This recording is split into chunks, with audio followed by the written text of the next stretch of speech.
কল্পনা করুন আপনি সমুদ্রের পাড়ে হাঁটছেন আর হঠাৎ দেখলেন বিশাল আকৃতির এক কঙ্কাল আপনার দিকে হেঁটে আসছে। নেই কোনো ইঞ্জিন, নেই কোনো ইলেকট্রিসিটি, তবুও সে চলছে। একে বলা হয় স্ট্রেন্ট বিস্ট বা সৈকতের দানব। নেদারল্যান্ডসের সমুদ্র সৈকতে দেখা মেলা এই সৈকতের দানব কোনো ভৌতিক কিছু নয়। এটি ডাচ শিল্পী এবং প্রকৌশলী থিও জেনসেনের দীর্ঘ ৩০ বছরের সাধনার ফল।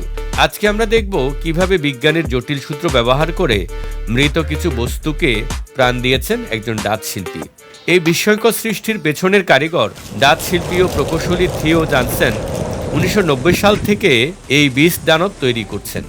এগুলো তৈরি হয়েছে সাধারণ হলুদ রঙের ইলেকট্রিক্যাল পিভিসি পাইপ, সুতো আর প্লাস্টিক বোতল দিয়ে। এদের চলার জন্য কোনো তেলের প্রয়োজন হয় না। বাতাসের ধাক্কায় এদের ডানাগুলো নড়তে শুরু করে। বাতাসের চাপকে এরা প্লাস্টিকের বোতলে জমা রাখে, যেন বাতাস না থাকলেও এরা কিছুক্ষণ চলতে পারে। কিন্তু থিও জেনসেন শুধু এদের হাঁটতে শিখিয়ে ক্ষান্ত হননি, তিনি এদের মধ্যে এক ধরনের অ্যানালগ মস্তিষ্ক তৈরি করেছেন। এরা বুঝতে পারে যদি সামনে পানি থাকে তবে এরা উল্টো দিকে হাঁটতে শুরু করে।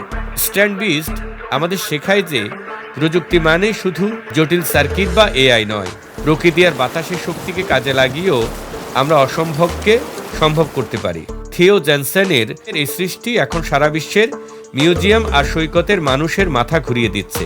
আপনি কি মনে করেন এগুলো কি কেবলই শিল্প, নাকি ভবিষ্যতের কোনো নতুন যানের ইঙ্গিত? আপনার মতামত কমেন্টে জানান আর শেয়ার করুন অদ্ভুত এই সুন্দর সৃষ্টির গল্প।